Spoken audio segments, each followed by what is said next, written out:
Now on the APEC VIP hotline, cutting-edge training for the serious athlete. The results show when the athlete hits the field from apecgo.com. Rattle and Hum Sports, the Big 12 insider, Kevin Lonnquist. How you doing, Kevin?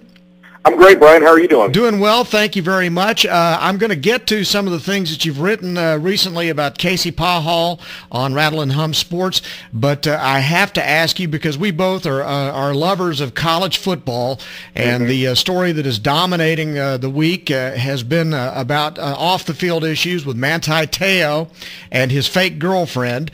And I know when I exchanged email with you, you were less than thrilled with talking about it, but you made a comment about sloppy reporting being the fault of all of this, and I want to talk to you about that. First of all, just what your thoughts are about the story, and then how it has been reported almost since the very beginning. Well, I mean, obviously, when it broke back in the fall about this extraordinary set of circumstances about his girlfriend dying of leukemia within 6 hours of his grandmother dying, it was obviously a very heart-wrenching story. And, we in the media, live for stuff like this. If it's as good as it sounds, you want to basically bring that story to the forefront. And obviously, when you get into something like this, I don't know. I'm not going to say that that Te'o knew this, because some people are accusing him that he was a willing participant. I think I saw a report where one former player said that just about everybody on the Notre Dame football team was aware that this was not accurate, and that this was just nothing for them to play up the story and so forth. I don't know to what extent Manti Te'o knew this. I would think that but the cynic in me has to think, as long as this story has progressed from the fall to where we are now in January, and he was interviewed, I don't know, maybe 3 or 4 times between their season finale against USC to the BCS championship game, where he spoke of her.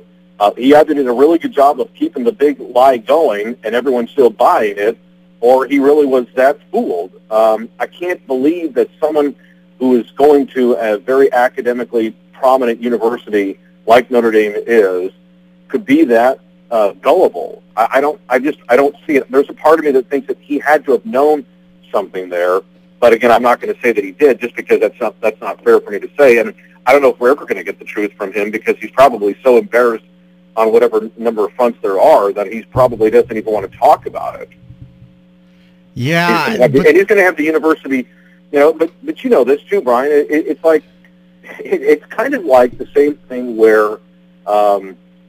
When politicians are caught in scandals, that you are deny until the mountain of evidence is so irrefutable that you throw yourself in the mercy of public sympathy to see if you can worm your way out of it. Much like we saw with Lance Armstrong here in the last 24 hours, in the last week. So I wonder if that's how this thing will start to play itself out, where it's even though Jack Swarbrick, who's a pretty savvy guy, their athletic director, went to the at his press conference the other night, got emotional, said that the university backed him and felt like he was absolutely duped by this. But again, we don't know all their what they're thinking is either. And so it's all about creating a spin and the cover up until you kick the can so far down the road that there's nothing more that you can do to escape it. At what point do you think the media should have really started hammering on this and digging into this, to really, if nothing else, to advance the story, because it got to be a weekly thing? At what point do you think they really should have gone after this hard to try to find this woman's family and really start doing reports on her? Well, probably is just about as soon as they started learning of the story. And we don't know. I mean, the one thing that you have to take a look at is the first thing that a reporter, the first rule in reporting is that when someone tells you something, journalism 101 is, you ask is, how do you know that? And then if they tell you that, then you say, all right, that's great, I'll check it out. And looking at the transcripts from the Sports Illustrated side of things, and then listening to Gene Wojciechowski from ESPN, who did the video story on that I think that they probably, they did see some things that didn't seem to add up, but as experienced as those guys are, even then, they let it go. Now, why did they do that? Only they can answer that. Obviously, they probably regret not pushing it a little bit further and not understanding what might have happened there. And I'm sure I'm sure those guys are probably trying to save a little bit of egg on their face because they know that they didn't do as good a job as they could have. And it's a great lesson for all of us. That when you go through something like this, even if it's regardless of this situation here with Manti Te'o or just something of a regular story, and something gets out there and you don't report it accurately or you don't check something out until something else surfaces later on down the line, you feel pretty embarrassed about what you've done because you've either, A, misrepresented what the facts that you've reported on, even though at the time you thought you were doing a really good job on it, or B, you just feel like that you screwed up bad and you might have hurt your own reputation by doing that as well. I know for me personally that when I start putting stuff out there that I know that my reputation's on the line, and I think there's a little bit of backpedaling here by Gene Wojciechowski and Sports Illustrated to kind of absolve themselves of their sins because, we're all human, Brian. We all know that we could have done better than we should have on this, and there's a lot of regret saying, how did I miss this? How did I not see this? Or why did I not check this out further when I probably should have, even though I saw some things that didn't add up? I was thinking about this, and I'm old enough to recall back when, when LBJ was being questioned about Vietnam, and then Watergate happened, and, suddenly we started to not trust our elected officials anymore. Prior to that, you just kind of took what they said at face value, and you didn't go into the expose of things, and everything changed after that. And that may be what we're dealing with here, where,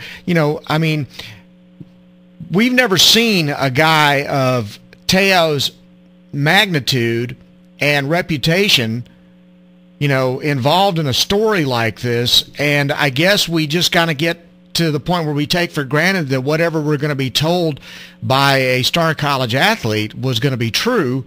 And then when you find that it's not, it's a first. And then from this point forward now, if, Johnny Manziel says I was born on X date, 1991, now we're going to demand to see the birth certificate from here on out, Sure. And that's, and really it's, how much do you push the line on some of this stuff is a real big question here.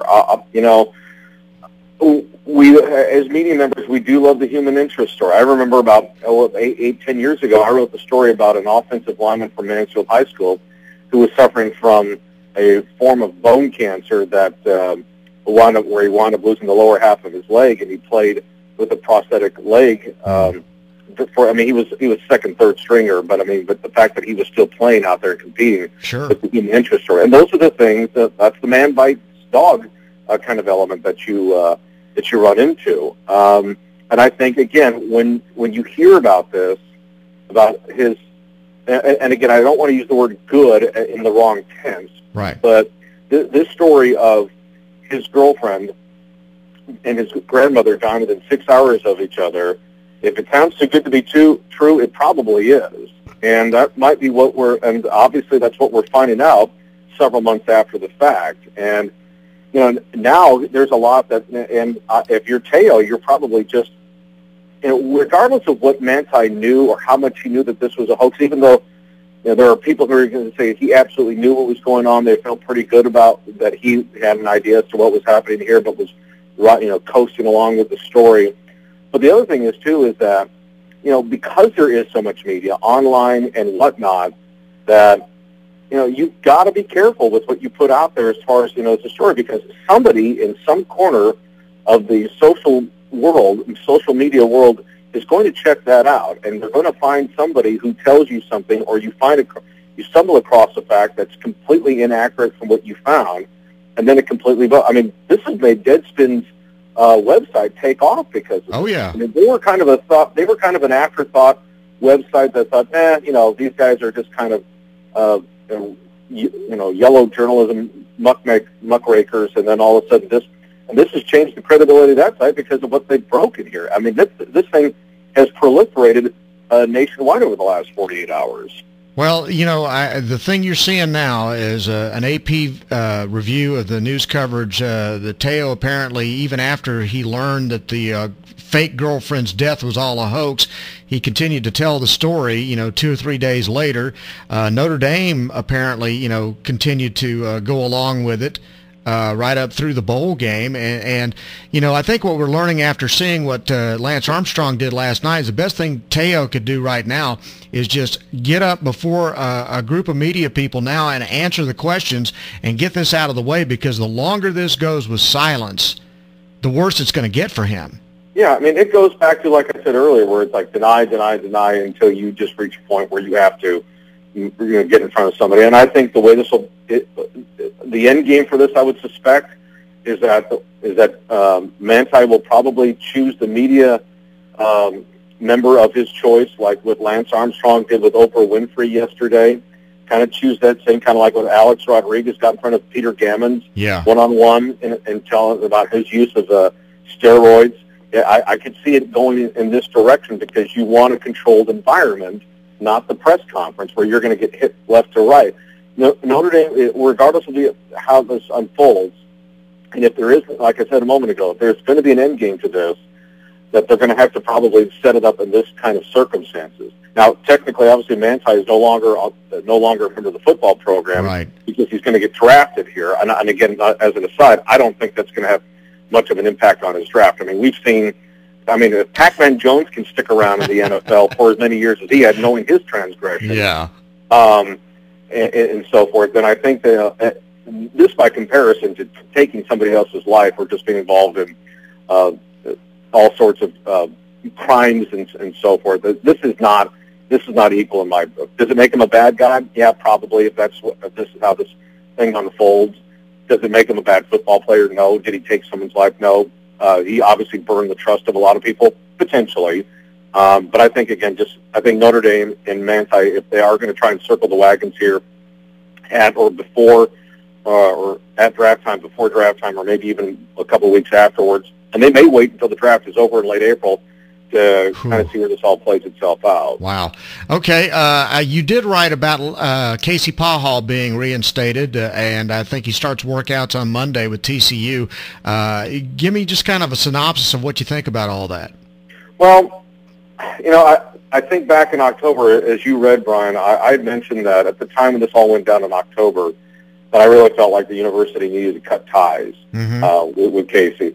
And just saying, it's time for them to move on. And, of course, it was just better for them that they part company. But, I on a personal note, I've been around family members of mine who have struggled with substance abuse. Right. And, they at least deserve a second chance. I would say a second chance, not those Major League Baseball Steve Howe, 5th and 6th and 7th chances. But they need that second chance. I don't know if Casey will become the starting quarterback at TCU for 2013. Everything would seem to suggest that he will, just for whatever reason, because he does have the God-given ability.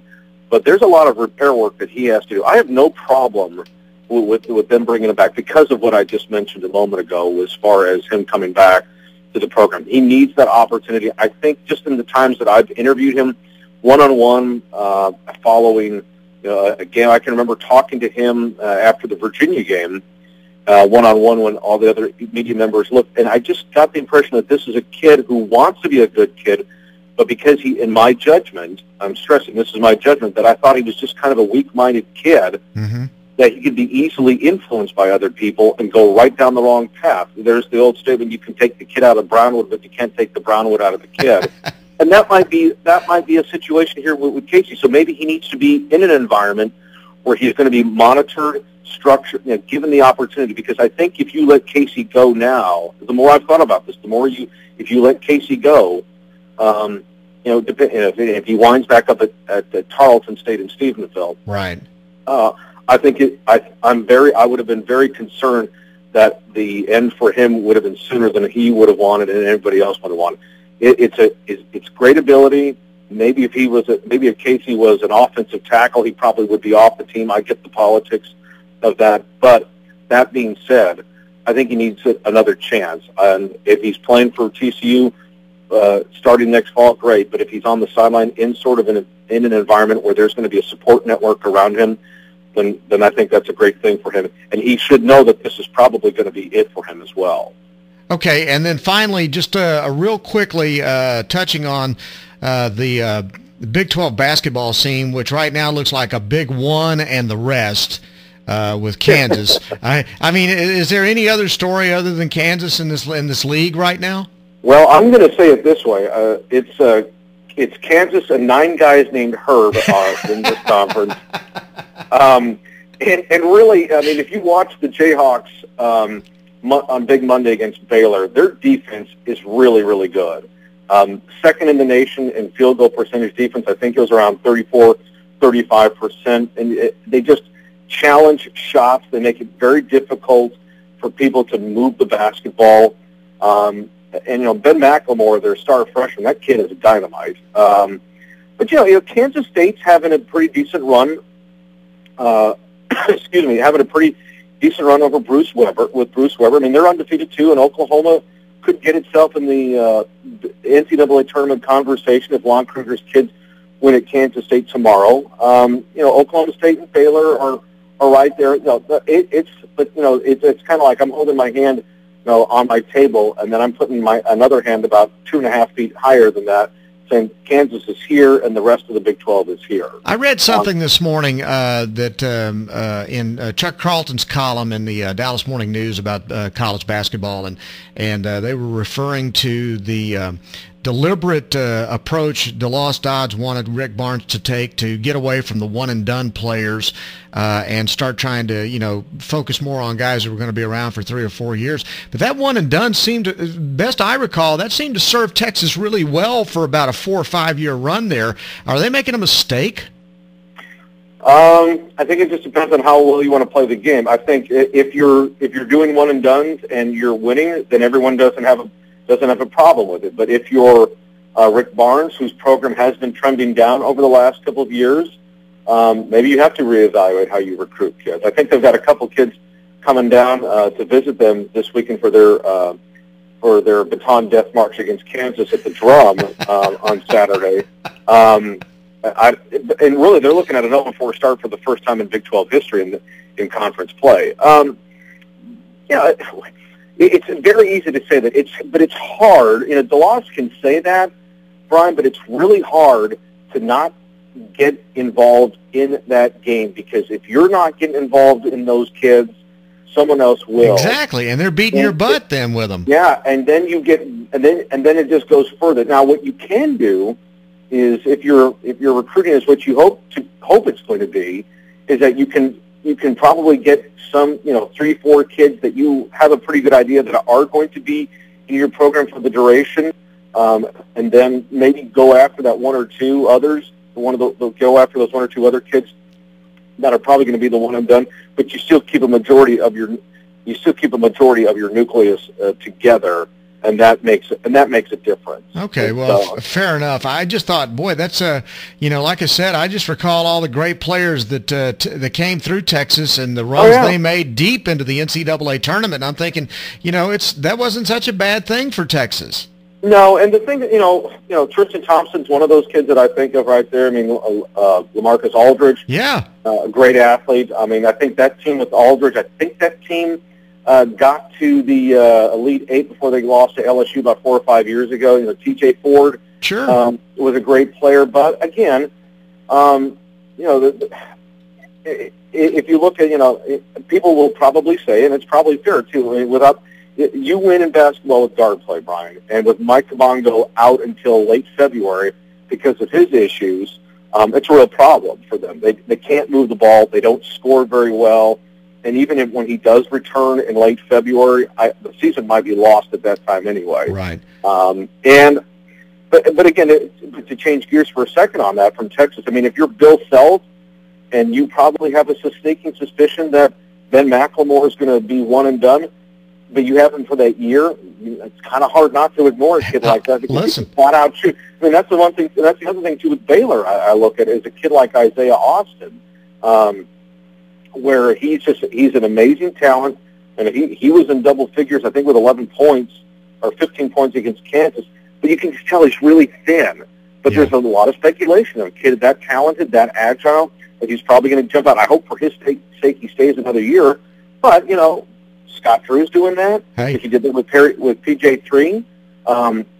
Bill Self is doing that. Kevin Durant seemed to be a pretty good kid for 1 year, you know? Yeah, I mean, I missed the obvious. Kevin Durant, I mean, just look at those kids. You can't get away from the game. As much as you want to, the coaches at those big-time levels, you cannot get away from those kids. What you have to do is be really smart about their handlers and how that process unfolds behind the scenes, so that if you get them, that there's no issues with the agents or potential agents or these kids being served benefits. Because, you know, the days of dealing directly with the high school basketball coach over a kid's recruitment, that ended 15 years ago. Oh yeah.